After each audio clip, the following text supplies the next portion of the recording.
తెలంగాణలో మున్సిపల్ ఎన్నికల ఓట్ల లెక్కింపు ప్రక్రియ కొనసాగుతోంది. ఉమ్మడి నల్గొండ జిల్లాలో కాంగ్రెస్ జైత్రయాత్ర కొనసాగుతోంది. నందికొండ, హాలియా, చిట్యాల, చండూరు, నేరేడుచెర్ల, హుజూర్నగర్, దేవరకొండలో పాగా వేసింది కాంగ్రెస్. ఇక ఉమ్మడి మహబూబ్ నగర్ జిల్లా కొల్లాపూర్, నాగర్ కర్నూల్, దేవరకద్రలో కాంగ్రెస్ పాగా వేసింది. మరోవైపు ఉమ్మడి ఖమ్మం జిల్లా మధిర, అశ్వారావుపేట, ఇల్లందులో కాంగ్రెస్ గెలిచింది. ఉమ్మడి కరీంనగర్ జిల్లా మంథరి, చొప్పదండిలో కాంగ్రెస్ పాగా వేసింది. ఇక ఉమ్మడి వరంగల్ జిల్లా డోర్నకల్, మరిపెడలో కాంగ్రెస్ విజయం సాధించింది. ఉమ్మడి నిజామాబాద్ జిల్లా ఎల్లారెడ్డి, బిచ్కుంద, బాన్సువాడను కాంగ్రెస్ కైవసం చేసుకుంది. సంగారెడ్డి జిల్లాలో గుమ్మడిదల, గడ్డిపోతారం మున్సిపాలిటీలు బీఆర్ఎస్ కైవసం చేసుకుంది.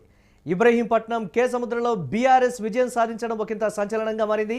నారాయణపేటలో పాగా వేసింది బీజేపీ కూడా ఖాతా తెరిచినటువంటి పరిస్థితి ఉంది. దీనిపై మరిన్ని అప్డేట్స్ మా కరెస్పాండెంట్ సతీష్ అందిస్తారు. సతీష్, కాంగ్రెస్ పార్టీలో ఉన్నటువంటి అంతర్గత కుమ్ములాటలు కానీ, మంత్రుల మీద ఉన్నటువంటి వ్యతిరేకత కానీ, నియోజకవర్గాల్లో ఉన్నటువంటి ఎమ్మెల్యేల మీద వ్యతిరేకత కానీ ఏది కూడా కాంగ్రెస్ పార్టీ గెలుపును ఆపలేకపోయింది. రేవంత్ రెడ్డి చేసినటువంటి కామెంట్, నేనే రాజు, నేనే మంత్రి, అన్నీ కూడా తానే అని చెప్పినటువంటి మాటకు సంబంధించి వస్తున్నటువంటి ఫలితాలు అనూహ్యమైనటువంటి ఫలితాల కింద కూడా చెప్తున్నటువంటి పరిస్థితి. ఒకానొక వర్గం కాంగ్రెస్ పార్టీ అనుకునేంత విధంగా ఆ స్థాయిలో గెలుపు రాదు అనేటువంటి మాట.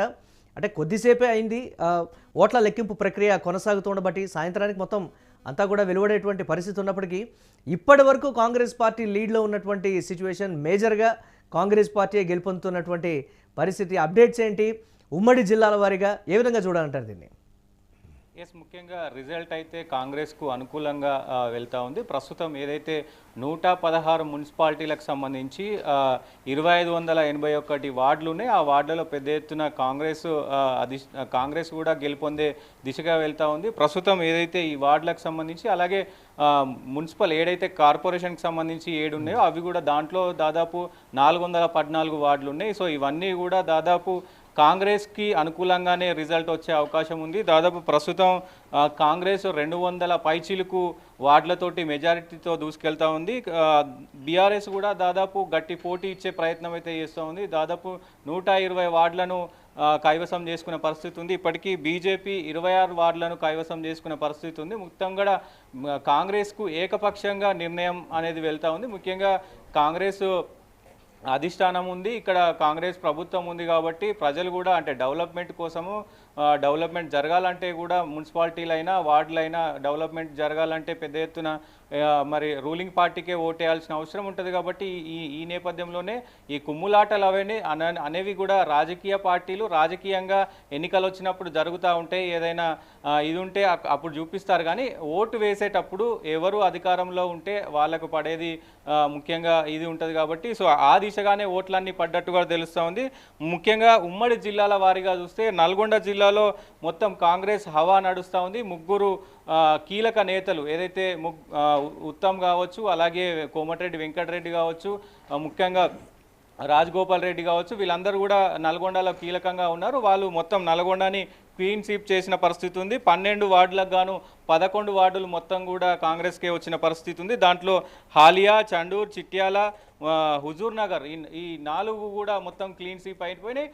నల్లగొండలో కాంగ్రెస్ అంటే నల్గొండ అంటే కాంగ్రెస్ అనే విధంగా కూడా మొత్తం రిజల్ట్ అయితే వచ్చిన పరిస్థితి కనబడతా ఉంది.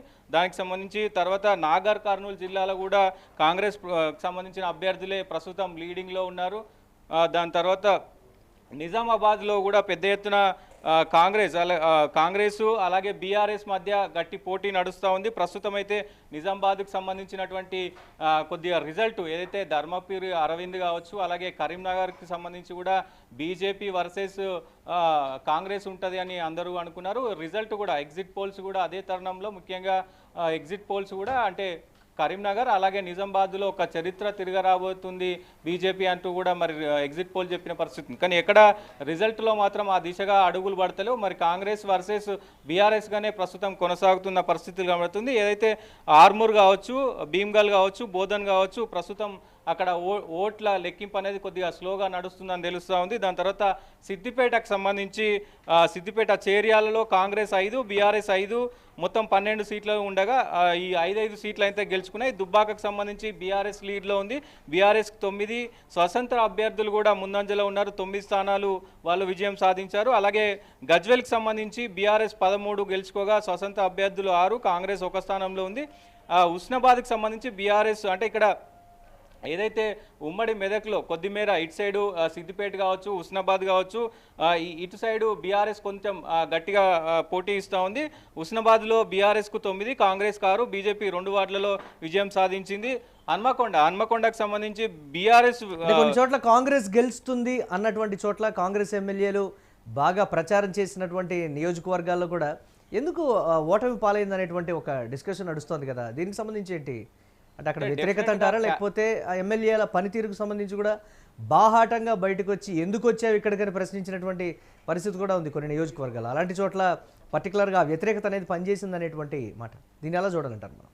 డెఫినెట్గా బీఆర్ఎస్కి క్యాడర్ కావచ్చు, బీఆర్ఎస్కి సంబంధించిన ఎందుకంటే గతంలో మున్సిపల్ శాఖకి కేటీఆర్ ఉన్నాడు. మరి కేటీఆర్ ఎన్ని నిధులు ఇచ్చాడు, అసలు ఆ మున్సిపాలిటీలు గత 10 సంవత్సరాల్లో వార్డులన్నీ కూడా ఎలా డెవలప్మెంట్ అయినాయి ఏంటి అనేది కూడా ప్రజలు ఒకసారి ఆత్మవిమర్శ చేసుకోవాల్సిన అవసరం ఉంటుంది. సో దాంతోపాటు ఎన్నికల్లో జరిగినటువంటి పరిణామాలు కావచ్చు, అక్కడ లోకల్గా ఉన్నటువంటి ఎమ్మెల్యేల తీరు కావచ్చు, ఇవన్నీ కూడా పరిగణలోకి తీసుకొని ఓటు వేస్తారు. కాబట్టి ప్రస్తుతం అక్కడక్కడ అంటే కాంగ్రెస్ వస్తుంది అనుకున్న దగ్గర బీఆర్ఎస్ గట్టి పోటీ ఇస్తుంది, బీఆర్ఎస్ వస్తుంది అనుకునే దగ్గర కూడా మరి కాంగ్రెస్ గట్టి పోటీని ఇస్తున్న పరిస్థితులు కనబడతా ఉన్నాయి. ఏదైనా పొలిటికల్గా ఆ ప్రచారంలో అట్లాంటి సిచ్యువేషన్లు అయినప్పటికీ కూడా కాంగ్రెస్ ఊహించని విధంగా కూడా ప్రస్తుతం రిజల్ట్ వచ్చే అవకాశాలు కనబడతా ఉన్నాయి. ముఖ్యంగా పరకాలకు సంబంధించి అయితే బీఆర్ఎస్ ప్రస్తుతం లీడ్లో ఉంది. సంగారెడ్డిలో మొత్తం ఏదైతే గడ్డి పోతారం మొత్తం కూడా కైవసం చేసుకుంది. బీఆర్ఎస్ బోని కొట్టింది. మొత్తం ఏదైతే 14 వార్డులలో 18 వార్డులలో 14 వార్డులు కూడా మొత్తం బీఆర్ఎస్కే వచ్చినాయి. ఇక్కడ పెద్ద ఎత్తున మరి సంగారెడ్డిలో ఏదైతే జగ్గారెడ్డి ఇష్యూ కావచ్చు, జగ్గారెడ్డికి